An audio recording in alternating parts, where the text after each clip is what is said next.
9장 15절부터 17절까지 말씀입니다. 사무엘상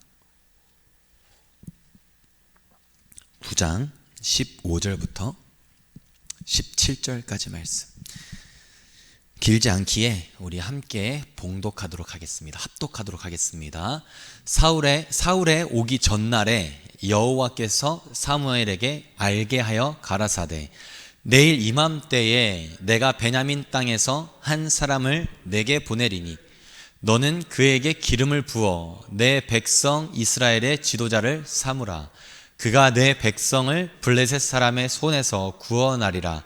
내 백성의 부르짖음이 내게 상달하였으므로 내가 그들을 돌아보았노라 하시더니, 사무엘이 사울을 볼 때에 여호와께서 그에게 이르시되, 보라, 이는 내가 내게 말한 사람이니 이가 내 백성을 통할하리라 하시니라. 아멘. 목회자들이 갖는 가장 큰 착각 중에 하나가 뭔지 아십니까? 당연히 모르시겠죠? 목회자들이 갖는 가장 큰 착각 중에 하나는 내가 누군가를 변화시킬 수 있다는 확신입니다. 내가 말씀을 전하기에 사람을 변화시킬 수 있어. 왜냐하면 말씀에는 힘이 있고 나는 그 말씀으로 사람을 변화시키리라. 절대 틀린 말 아닙니다. 말씀은 사람을 변화시킵니다. 그런데 제가 방금 했던 고백은 어마어마한 오류가 있습니다. 주어가 누구죠? 내가. 하나님께서 하나님의 말씀으로 사람을 변화시키는데, 목회자들은 어떤 착각을 하냐면 내가 하나님의 말씀으로 사람을 변화시키리라. 내가 하나님을 이용해서, 단어가 적절치 않았던 것 같은데, 하나님의 말씀을 사용하여서 사람을 바꾸리라. 지금 주어가 하나님이 아니라 저입니다. 목회자들이 가지고 있는 가장 큰 착각 중에 하나입니다. 그런데 우리는 때로 살면서 목회자만이 아니더라도 내가 무엇인가 하려고 하는 엄청난 실수에 빠질 때가 종종 있는 것이 아니라 자주 있어요. 그렇죠? 우리는 어려운 일을 만날 때에 아버지 앞에 무릎을 꿇는다 하지만 우리는 기도하면서 내가 생각을 하게 마련이죠.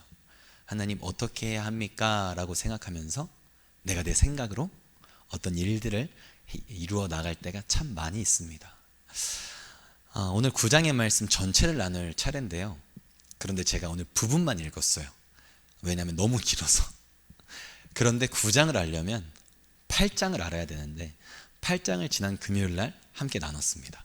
무엇이었죠? 이스라엘 백성들이 누구를 원했습니까? 왕을 원했죠. 하나님의 말씀을 따르는 하나님의 백성들이 하나님 앞에 전심으로 회개하고 나서 아버지의 말씀을 따르다가 그 결과가 뭐냐면 왕을 구한 겁니다. 저는 말씀을 전할 때, 성도들을 만날 때, 학교에서는 학생들을 만날 때 하나님의 말씀으로 사람을 변화시킬 수 있다고 믿었습니다. 그런데 어느 날인가부터 착각임을 알게 되었죠. 하나님의 은혜가 아닐 수가 없습니다. 내가 바꾸는 것이 아니라 나는 그저 말씀을 전할 뿐이요, 그 주체가 되시는 분은 하나님이시니 저는 그저 그 하나님께서 사용하시는 도구에 지나지 않습니다. 그런데 이스라엘 백성이 하나님께 요구합니다. 누구를? 왕을.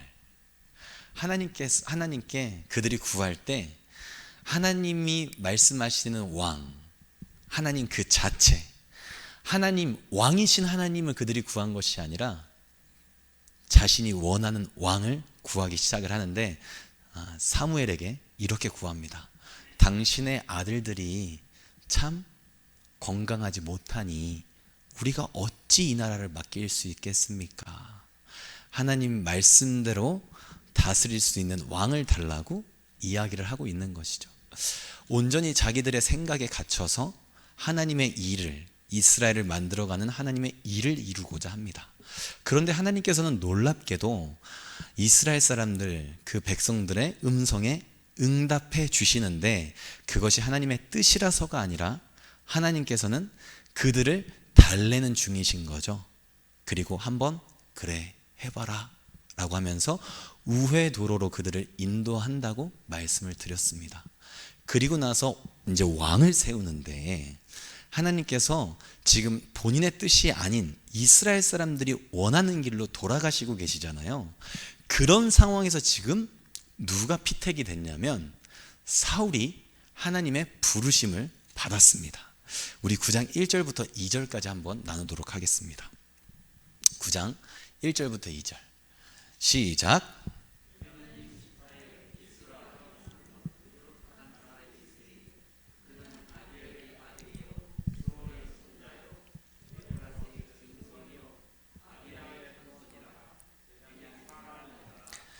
기스가 아들이 있으니 그 이름은 사울이요 준수한 소년이라. 이스라엘 자손 중에 그보다 더 준수한 자가 없고 키는 모든 백성보다 어깨 위는 더하더라. 제가 이 본문을 읽으면서 그래 좋다, 하나님께서 어떻게 인도하시는지 한번 보자 그랬는데 하나님께서 선택한 사울의 기준이 어떠냐면 첫 번째 베냐민 사람이에요. 두 번째 그는 준수한 소년, 아주 인물이 좋은 것 같아요. 이스라엘 자손 중에 그보다 더 준수한 자가 없대요. 아주 뛰어난 인물을 가지고 있는 것 같아요. 키는 모든 백성보다 어깨 위는 더하더라. 모델 뺨치는 상황인 거죠. 하나님께서는 이 지금 조건을 두 가지로 지금 잡으신 것 같아요. 첫 번째 베냐민 사람, 두 번째 용모가 아주 빼어난 사람. 그런데 제가 여기서 이해할 수 없었던 것은 베냐민 사람이라는 겁니다. 왜? 예수님이 오셔야 되고 왕의 계보를 이을 사람은 유다의 자손 중에 예수님이 태어나야 하기 때문에 유다 백성 중에 골라야 하는데 하나님께서는 지금 누구를 고르셨어요? 어디 사람? 베냐민 지파. 이해가 안 갔습니다. 하나님 왜 베냐민 사람을 고르셨죠? 하나님 유다 사람이 골라져야 되는 거 아닙니까? 하나님 그럼 시작부터 사울을 버리기로 작정하신 겁니까? 왜 사울을 베냐민 사람 지파 사람인데 왜 그를 뽑으셨습니까? 제 안에 이런 질문이 들었습니다. 하나님께서는 처음부터 사울을 버리기로 작정하신 거 아닙니까? 그렇다면 왜 하필 사울을 세우셨습니까? 해결이 안 되는 거예요. 여러분들은 해결을 하셨나요? 제가 이해가 가지가 않았습니다. 정말 단 1만큼도 이해가 가지 않았어요. 왜 베냐민 사람이어야 하죠? 유다 지파 사람 중에서 예수님이 태어나야 하는데. 제가 이해할 수 없었는데 이유가 있었습니다. 제가 이해할 수 없었는데 하나님의 이유가 있었다는 말이죠. 당시에 이스라엘 12지파 중에서는 가장 힘이 강한 지파가 있었어요. 남쪽에는 유다 지파였고요, 북쪽에는 에브라임 지파였습니다. 그런데 여러분 한번 생각해 보세요. 한 번만 딱 생각해 보세요. 어떤 공동체에서 리더를 뽑아야 하는데 어마어마한 유력한 후보 둘이 있어요. 그 중에 하나를 뽑았어요. 그러면 나머지 한 사람들은 어떨까요? 인정하고 싶을까요? 아니면 인정하고 싶지 않을까요? 우리가 너무 어렵게 생각하지 않고 지금 대한민국 지금 국회에서 일어나는 일들을 그냥 보면 인정하고 싶지 않아요. 무슨 이야기냐? 다툼이 일어날 것이라는 겁니다. 너무 강력한 두 지파가 유다 지파와 에브라임 지파가 있는데 지금 왕은 어디서 태어나야 하냐면 어느 지파 사람이어야 하냐면 유다 지파 사람이어야 해요. 그런데 유다 지파 사람을 하나님께서 정하시면 에브라임 지파 사람이 원치 않을 거란 말이에요. 그러면 그 안에 다툼이 생길 거라는 말입니다. 하나님께서 베냐민 지파 사람 사울을 정하셨는데 왜 정하셨느냐? 왜 하필 유다 지파도 아니고 베냐민 지파도, 유다 지파도 아니고 에브라임 지파도 아닌 베냐민 지파를 선택하셨느냐? 베냐민 지파는 이후에 사울의 고백을 들어보면 이렇게 나와 있습니다. 베냐민은 12지파 중에 가장 작은 지파가 아닙니까? 가장 작은 지파가 아닙니까? 가장 보잘것없는 지파가 아닙니까? 여기서 왕을 뽑는다면 어느 누구도 이야기할 사람이 없을 것입니다. 하나님께서는 왜 베냐민 지파를 뽑았는가? 이해할 수는 없지만 이유가 있었다는 거죠. 무엇이냐? 이스라엘을 하나로 만드시기 위해서 베냐민 지파 사울을 쓰셨어요. 그럼 우린 두 번째 질문이 들죠. 그러면 사울을 버리기로 작정하셨던 건가요? 애초에 베냐민을 뽑았으면 그 다음에 유다 지파로 어쨌든 바꿔야 하잖아요. 제가 베냐민 지파 사람을 뽑았던 하나님이 이해가 가지 않았으나 이유가 있었던 것처럼 하나님께서는 우리가 이해가 가지는 않으나 하나님의 방법으로 유다 지파 사람으로 바꿔주셨을 거예요. 일어나지 않은 일을 우리가 추측할 필요는 없을 것 같습니다. 그러나 명확한 한 가지 사실은 하나님께서 이스라엘의 왕을 세우는데 가장 중요한 첫 번째 기준을 둔 것이 무엇이냐? 이스라엘을 하나로 만드는 일이었습니다. 이제 좀 이해가 가시나요?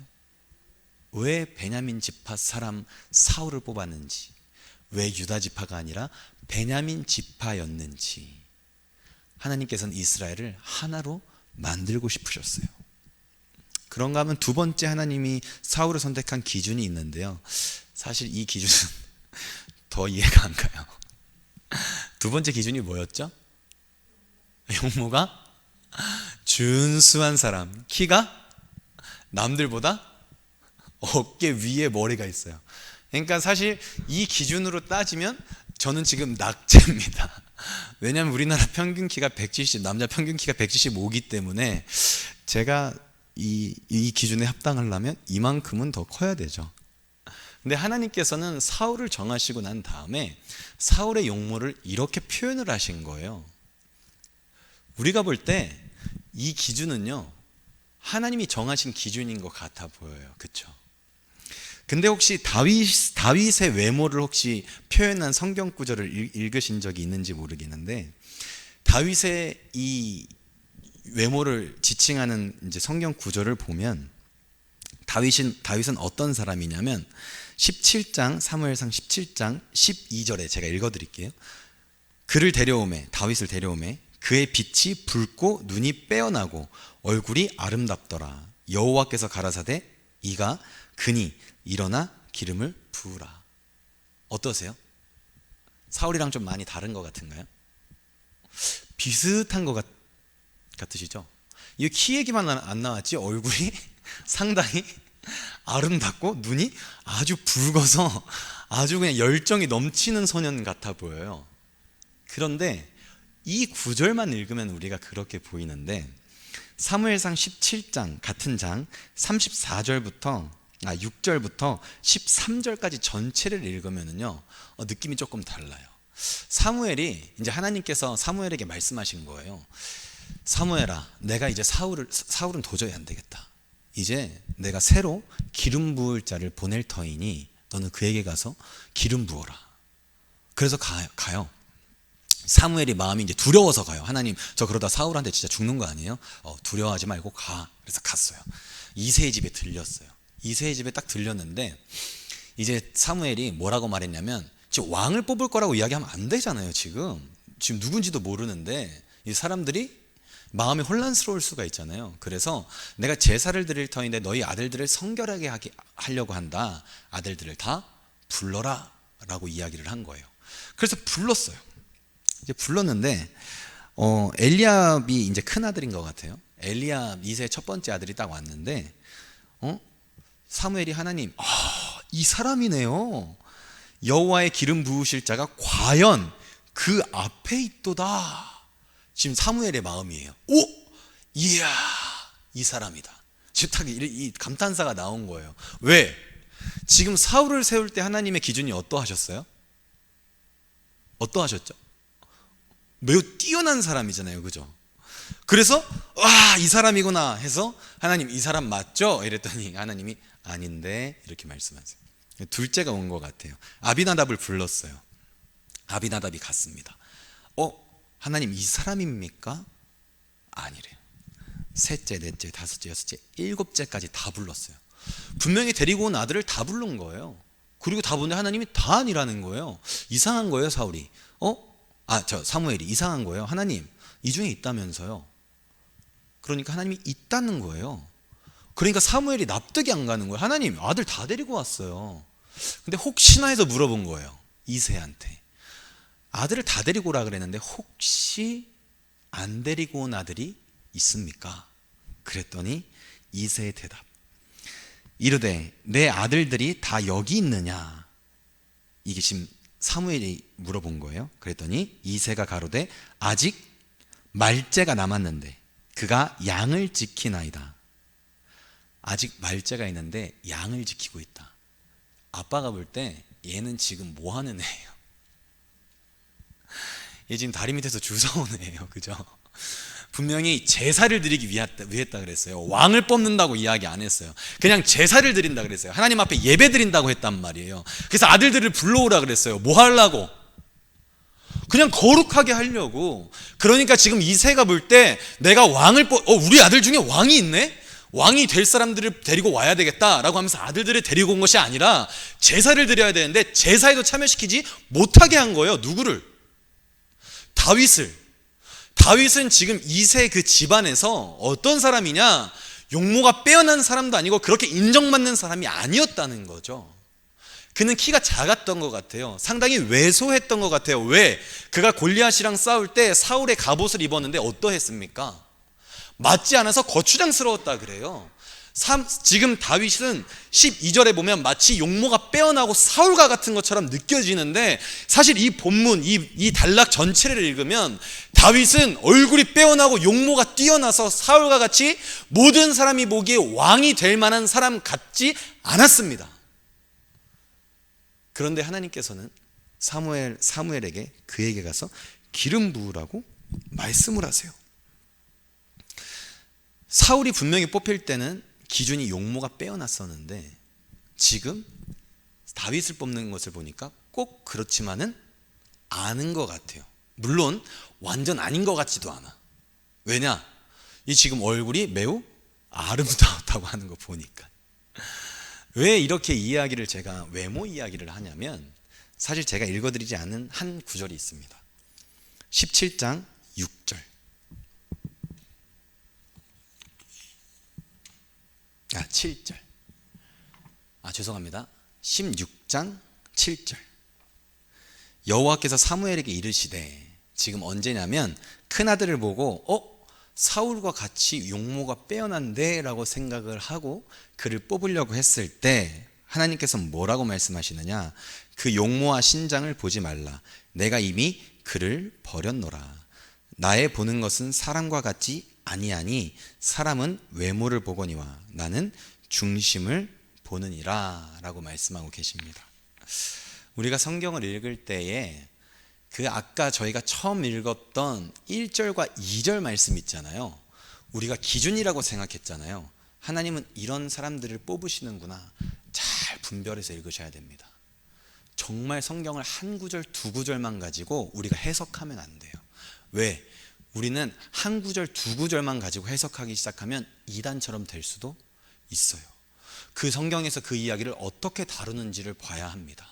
사실 1절과 2절 중에 1절의 첫 번째 베냐민 지파를 뽑았다는 것은 하나님의 기준이었어요. 그런데 용모를 보는 것은 지금 누구의 기준이었죠? 오늘 16장 7절에 의하면 이스라엘 백성들이 원하는 사람을 하나님이 붙여주신 거예요.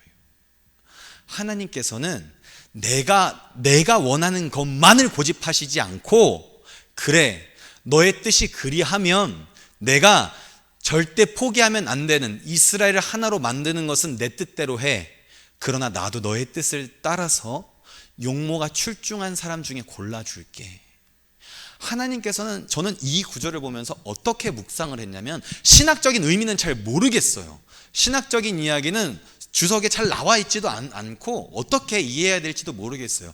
그런데 제가 이 말씀을 묵상하면서 느낀 그 하나님의 자상함은 매우 우리의 마음까지도 헤아려 주신다는 것입니다. 설령 우리가 돌아가는 길을 갈지라도 하나님께서는 하나님이 절대 포기할 수 없는 그 한 가지는 하나님께서 가지고 계시면서도 우리의 마음도 충분히 헤아려 주신다는 거예요. 저는 이 구절을 보면서 하나님의 그 따뜻함을 느낄 수 있었습니다. 아, 하나님께서는 우리를 아예 무시하는 분이 아니시군요. 우리가 이렇게 우리 눈에 보기에 좋은 것, 이게 설령 맞지 않는다 할지라도 하나님께서는 그것까지 헤아려서 하나님께서는 선택을 하시고 섭리 가운데 우리를 인도하시는군요. 아버지의 매우 자상함과 그 이해할 수 없는 하나님의 섭리 가운데 따뜻함을 전 느낄 수가 있었습니다. 그런데 사실 이 구절이 나중에 우리가 사울은 어떠했더라, 사울은 하나님 말씀에 순종하지 않았더라 라는 것을 가지고 용모가 빼어난 거는 맞지 않아 라고 판단을 하면 안 됩니다. 왜? 그것은 엄청난 오류가 있어요. 우리가 생각할 때 A가 이렇기 때문에 B는 이럴 수밖에 없어, 이 사람은 이렇기 때문에 이럴 수밖에 없어 라는 일반화의 오류를 범하면 안 되거든요.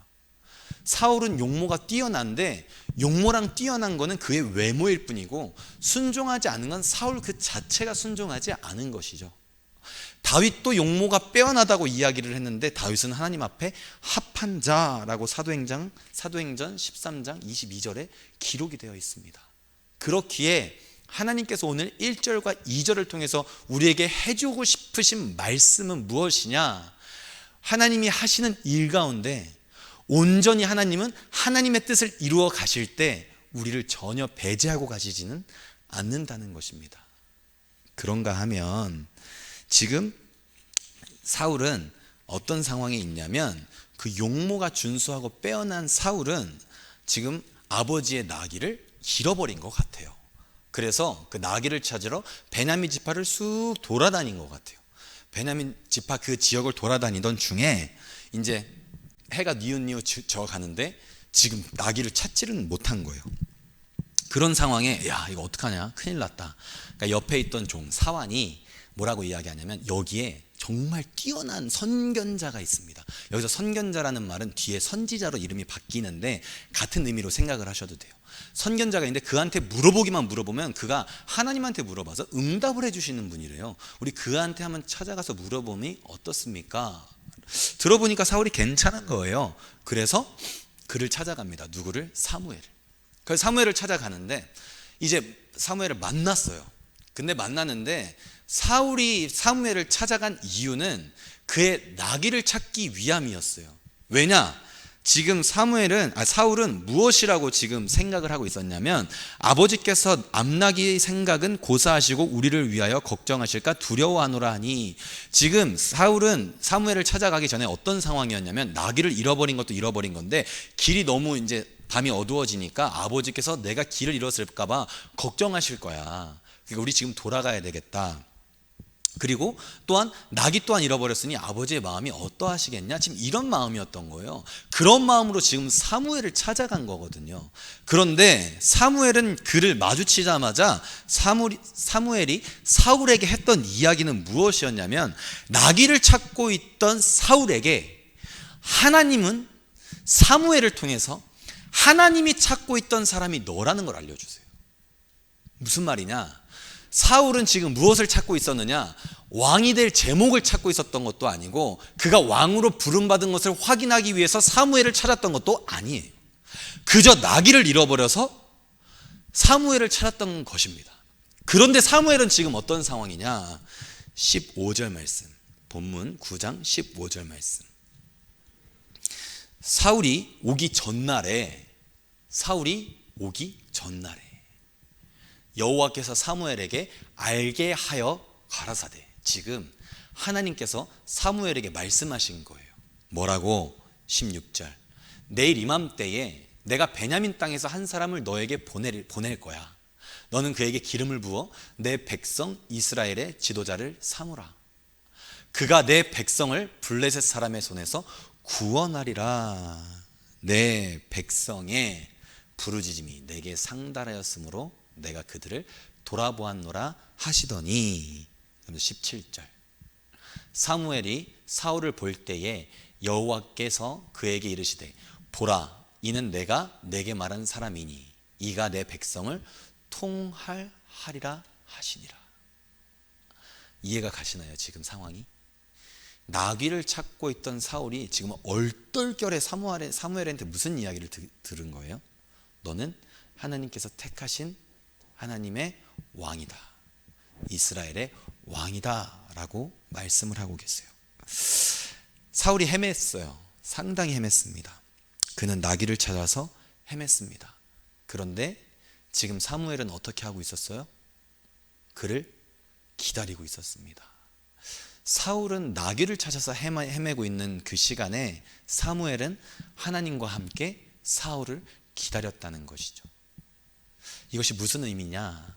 사실 상당히 크게 생각하면 큰 의미가 될 수 있고 별거 아니라 생각하면 별거 아닌 이야기가 될 수도 있으나 한번 우리가 이 말씀에 집중해 봤으면 좋겠습니다. 우리가 하나님 말씀을 우리가 잘 알고 따라갑니까? 우리가 지금 하나님의 선택받은 하나님의 백성들이잖아요. 우리는 잘 알고 따라가냐고 지금 질문 드린 겁니다. 저는 잘 모르겠어요. 너무 세상이 어지럽고 혼란스러운 이 시대에 정말 대면 예배를 끝까지 법정 소송까지 가서 지금 싸워서 이겨야 되느냐? 아니면 그렇지 않아야 하느냐? 정말 어린 아이를 정말 그렇게 비참하게 만들어서 죽음에 이르기까지 한 사람을 우리는 용서해 줘야 하느냐? 그러지 말아야 하느냐? 우리 사회가 너무 혼란스러워서 그 선택을 어떻게 해야 할지조차도 모르는 상황에 놓여 있습니다. 그런가 하면 우리는 정말 사소한 것, 우리 집을 지금 사야 되냐? 사지 말아야 하냐? 우리가 지금 이사를 가야 하냐? 이사를 가지 말아야 하냐? 오늘 내가 이 사람을 만나야 하는가? 만나야 하지 말아야 하는가? 얼마나 방황을 많이 합니까? 얼마나 우리는 찾아 헤맵니까? 우리가 얼마나 하나님의 뜻에 순종하면서 그분의 길을 걸어가고 있습니까? 우리 혹시 사울과 같지 않습니까? 너무나도 헤매고 있지 않습니까? 그 길을 찾아 헤맬 때 그 정답이 어디에 있는지 정말 알지 못할 때가 얼마나 많이 있습니까? 사울이 사무엘을 알고 찾아갔습니까? 그렇지 않습니다. 우리가 신앙생활을 하면서 우리가 선택하는, 우리가 맞닥뜨린 상황에서 우리는 정말 기도하면서 나아간다고 하지만 선택 중에서는 옳고 그름의 선택이 아니라 옳은 것 중에서 무엇이 더 선하냐, 무엇이 더 나으냐에 대한 선택도 정말 너무 많이 있습니다. 우리가 무능하냐, 그를 포용하여 주느냐, 우리가 아무것도 할 수 없어서 그를 포용하여 주느냐, 아니면 정말 우리가 다 할 수 있는데도 그를 포용하여 주느냐, 너무 어려운 선택 아닙니까? 우리가 신앙생활을 하면서 우리가 선택해야 되는 순간에 우리는 얼마나 방황하고 있습니까? 우리의 삶 속에서 우리는 얼마나 하나님 뜻과는 전혀 다르게 우리는 다른 일들로 바쁘고 있습니까? 하나님께서는 사울을 선택해야 하는데 사울은 지금 전혀 하나님의 뜻을 알지 못하고, 물론 당연히 알 수가 없습니다. 그런데 그는 얼마나 나귀를 찾기 위해서 헤매고 있습니까? 그런데 하나님께서는 그 나귀를 찾아 헤매는 사울을 기다리고 계신다는 것이 우리에게는 참 하나님의 은혜를 갈구할 수밖에 없는 마음으로 인도해 줍니다. 우리는 헤맬 것이에요. 우리는 많이 헤맬 것입니다. 그런데 헤매다가 우리가 하나님 뜻을 찾고자 헤맬 터인데 그것이 맞는지도 모르고 틀리는지도 모르면서 헤맬 터인데, 그럼에도 불구하고 하나님께서는 사무엘을 통해서 누구를 지금 기다리고 계세요? 사울을 기다리고 계세요. 그리고 하나님께서는 그 사울을 그쪽으로, 사무엘이 있는 곳으로 인도해 주실 것입니다. 우리가 선택의 갈림길에서 너무나도 흔들릴 때도 많고 너무나도 우리가 혼란스러울 때가 많은데, 우리가 그럼에도 불구하고 우리가 결과를 보지 않고 그 순간에 우리는 최선을 다해야 할 것인데, 왜 그럴 수 있느냐? 왜냐하면 하나님께서는 하나님이 계획하신 일을 이루어 가실 것이기 때문입니다. 지금 이스라엘은 방황하고 있습니다. 사람인 왕을 찾기 위해서 방황하고 있습니다. 그런데 하나님께서는 이미 계획하고 계셨습니다. 누구를? 사울을. 아니, 사울 이후에 다윗을 계획하고 계셨고, 다윗 이후에 예수 그리스도를 계획하고 계셨습니다.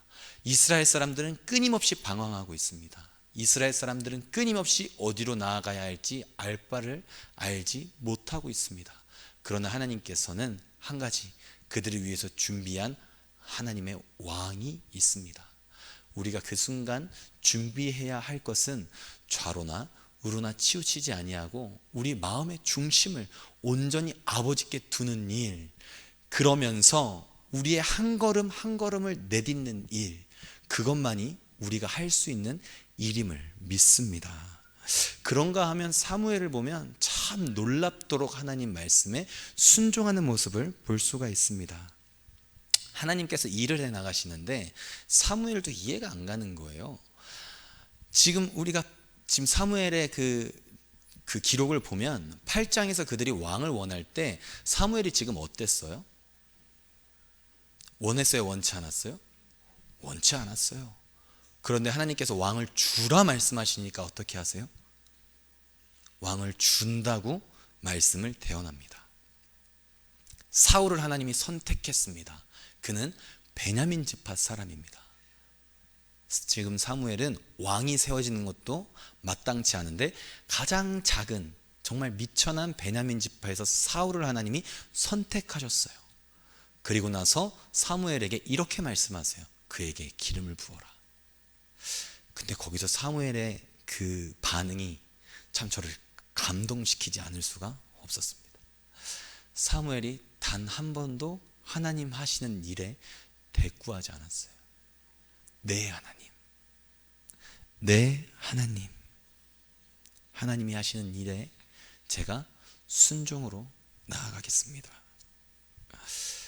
하나님께서는 우리가 납득할 수 없는 방법으로 일을 하십니다. 우리가 이해할 수 없는 방법으로 일을 하십니다. 하나님의 기준은 알 수가 없고 그 일하심을 어떻게 이루어 나가시는지도 알 수가 없어요. 그런데 다 이유는 있습니다. 이해는 가지 않고 납득은 가지 않아도 하나님의 이유가 있는 것이었죠. 그리고 그 하나님이 일을 해 나가실 때는 하나님의 뜻을 이루기 위해서 일을 해 나가실 것이기 때문에 우리는 오늘 사무엘과 같이 어떤 모습만 있으면 되죠? 순종하기만 하면 돼요. 하나님께서 사울을 벌하실 때에 하나님의 기준을 우리는 알 수가 있었어요. 우리는 우리의 기준, 하나님은 무엇을 기준으로 세우시지? 그러면서 오늘 본문은 1절, 2절에서 하나님 기준은 이런 것인가? 라고 생각을 했지만 사실 하나님의 기준은 그것이 아니었죠. 15장 22절, 23절 우리가 너무나도 잘 아는 본문. 순종이 제사보다 낫고 듣는 것이 수양의 기름보다 나으니 번제와 다른 제사를 그 목소리 순종하는 것을 좋아하심같이 좋아하시겠나이까. 하나님께서는 무엇을 원하시냐? 순종을 원하십니다. 누구에게로 순종이요? 말씀에게로의 순종. 사실 오늘 이 본문을 사실 사무엘상 말씀을 전하기로 마음을 먹으면서 마음에 갈등이 참 많이 있었습니다. 왜냐하면 사무엘상의 말씀 가운데에는 참 은혜로운 말씀도 있지만 우리 마음을 아프게 하는 말씀들도 많이 있었기 때문입니다.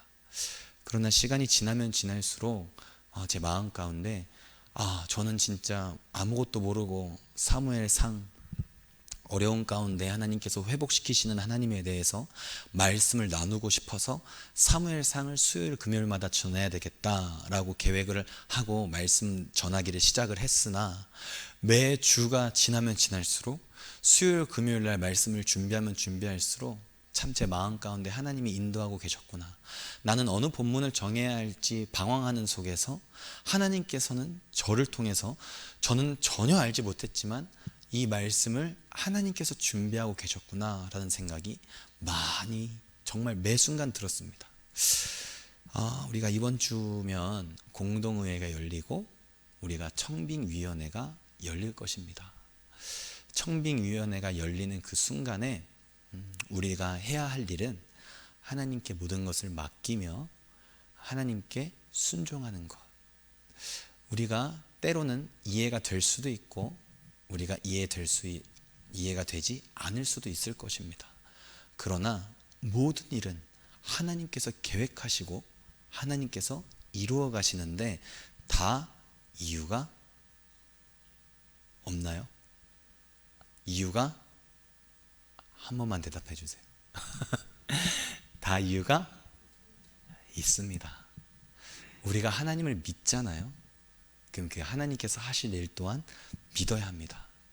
하나님께서 베냐민 지파 사람 사울을 왜 뽑았다고요? 왜 뽑았다고요? 유다 사람도 아니고 다른 지파 사람도 아니고 왜 하나님께서 베냐민 지파 사람을 뽑았다고요? 하나가 되게 하기 위해서. 교회가 많이 어려운 순간에 정말 각자의 생각이 많이 있는 어떤 상황 속에서 우리가 어떤 일을 결정할 때는 참 쉽지는 않은 일들일 거예요. 그런데 우리가 하나님 앞에 우리가 믿는 하나님으로 하나님이심으로 우리는 그 하나님을 믿고 모든 것을 아버지께 맡기며 우리가 순종해 나갈 때 하나님께서는 이유 있는 선택으로 인해서 우리를 가장 선한 길로 인도하실 줄 믿습니다. 고민을 많이 했습니다. 오늘 본문을 가지고 어떻게 말씀을 전해야 되나 정말 고민이 많았었는데 사실 묵상을 해놓고 말씀을 준비하려고 하는데 준비하는 시간도 오늘 턱없이 많이 부족했었어요. 그런데 그 상황 가운데 너무 제 마음 가운데 하나님의 말씀을 온전히 전할 때에 제가 아니라 하나님께서 일하실 것을 믿었습니다. 제가 어떻게 사람의 마음을 바꾸겠습니까? 제가 어떻게 이 새 지혜로 사람의 마음을 움직이겠습니까? 그런데 오늘 본문을 심지어 제가 오늘 이 본문을 정해서 한 것도 아니고 순서대로 가다 보니 오늘 9장의 말씀을 나누게 되었고 이 말씀을 나누면서 이런 메시지를 증거하게 되면서 하나님께서 일하시고 계시는구나 라는 생각을 참 많이 하게 되었습니다. 우리가 강단에서 전해지는 말씀이 하나님께서 주시는 말씀이라는 것을 굳게 믿고 우리가 그 하나님의 거룩하신 그 일하심을 우리가 굳게 믿고 우리가 하나님 말씀 안에 순종함으로 우리가 주님의 거룩한 일을 기대하는 주님의 귀한 예수생명교회 우리 성도들이 되길 간절히 소망합니다. 다 함께 기도하시겠습니다.